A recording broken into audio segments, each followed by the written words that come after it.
And then here's the second one. Go like this. 1, 2, 3. Now see which finger and which thumb's on top. Now shift it. What did that feel like? Difficult. Okay, now go back to this other one. What did that feel like? Okay, doing the same thing over and over again, expecting a different result. It's called what? Insanity. Yeah, you can't solve a problem with the same mindset that created it. So we become like an unreflecting herd, like sheep. Yes, and what the genocide that took place amongst my people are suffering from a left brain illness. We're becoming contracted and programmed like sheep. Yeah, and what we're longing for is an awakening, where we are all created and we value life. We learn to fight, not to fight.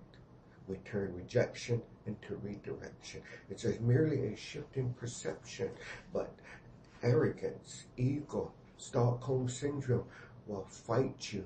Right and wrong, good and bad, fear and shame will fight you from this shift in perception. So I see this as an opportunity to educate not only the moviegoers, but the universe. Because right now the universe is crying out. Yeah. And the current government is supposed to be the most highest educated in IQ. That's all left brain. Survival of the fittest. No. Survival of the wisest is what our spirit is longing for. Yeah. Thank you so much. And you get, so that not only is fascinating, but enhances the film so much. And that was something Scott and I didn't realize when we first contacted Chief Philip.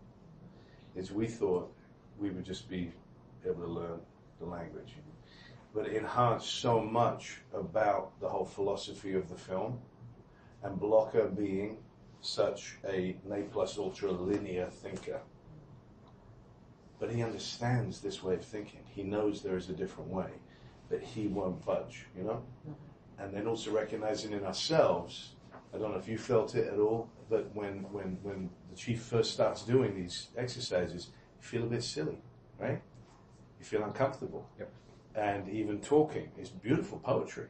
Yes. There's absolutely nothing that the Chief says that I go, I disagree with nothing there. It all sounds exactly how we should be living. But there's a wall that immediately goes up that says, I don't want to hear this, I don't want to hear this, I don't want to hear this. And it's about kind of knocking down that wall, and that's what Blocker's journey is. You know, it's about knocking down that wall until he's able to actually embrace life in a way that is more about, and you tell me if you agree with my assessment on this, that it's more about the process of life rather than the reward.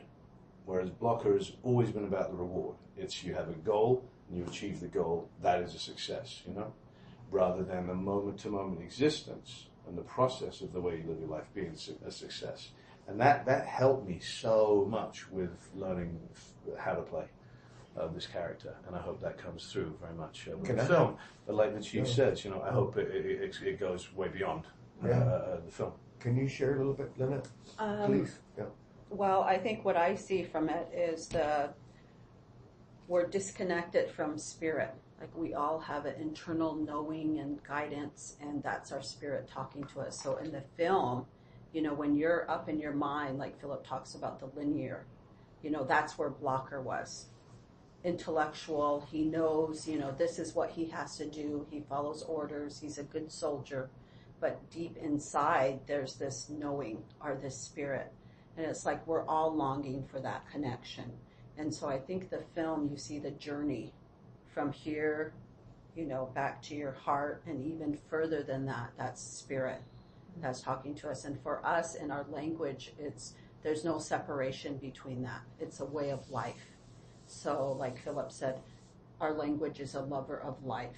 So that energy connected to spirit, that's in our language. You know, our languages are beautiful.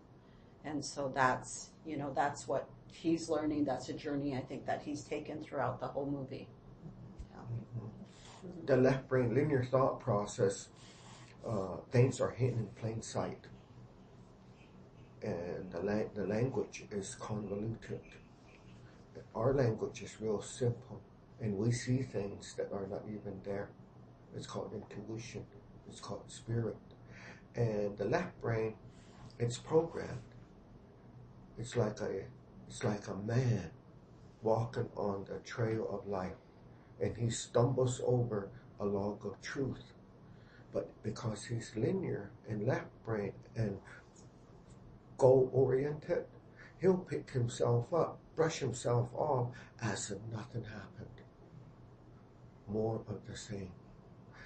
And what the character and the opportunity that Hostiles has to feed and awaken this longing is that shift in perception, not external, but internal. And what we put out to the universe is what comes back. Our projections are from our own spirit. What we see in others is usually what we dislike in ourselves. The disconnection, the differences. In our language, we are all one. We are all beautiful. We all come from the nest of love. Awesome. Going back to the... Sorry, this is in fact beautiful, but I do want to go back to the film-related, craft-related. You mentioned something earlier that I just wanted to follow up on. You said the fashion in which you grew up lent itself to you being other characters. What was the fashion in which you grew up? Oh, in that respect, what I mean is that that I was sort of rootless. Yeah. I never grew up in one place for any length of time, and so I never considered friendships that would last for a long time. I never joined sports clubs because I knew I would be leaving soon.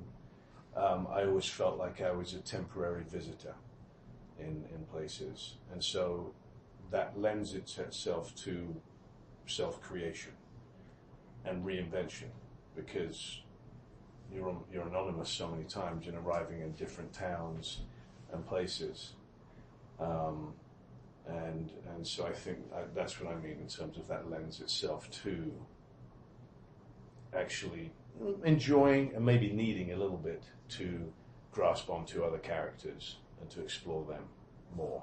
Did you feel lonely or did you feel pleasantly anonymous? As a child, I think children are incredible survivors. I was absolutely fine. Okay. And I enjoyed the chaos, what other people call chaos. Yeah. To me, it was an adventure. You know, when my dad would say to me, "Hey, have you ever heard of a country called Portugal?" Yes. Whatever you can fit in the back of the car, do. Leave the rest. We're leaving at 5 o'clock in the morning. And going to Portugal and running around on a farm for a year without going to school, you know? Later on I learned my dad made an adventure out of a great deal of problems that he was having, and he had to leave, you know? Stories like that. That lend themselves to this lifestyle, that make it very easy to make very quick changes, but also, it's like sadness at not having experienced what I see other people having experienced, where they have very tight-knit families and they have neighborhoods and communities and they really get to understand each other and there's a history there and they feel a sense of belonging. I didn't get that. But ironically, I think that was actually a plus in terms of acting, you know. But I think that relates to what Hugh Philip is talking about as well, you know, about a larger community, Yeah. and a sense that we have of which you see very much, you know, nowadays. You know, look at the use of social media, but the correlation with real depression and anxiety, you know, of that. Right. These incredible successes that we're having, but at the same time there's a feeling of emptiness inside too. And the success we pretend we're having, we're curating our own lives. Right. There was a scene there. Oh, I'm sorry. Go ahead. No. There was a scene there where block her, defended the Cheyennes from the ranchers, Right. the land grabbers.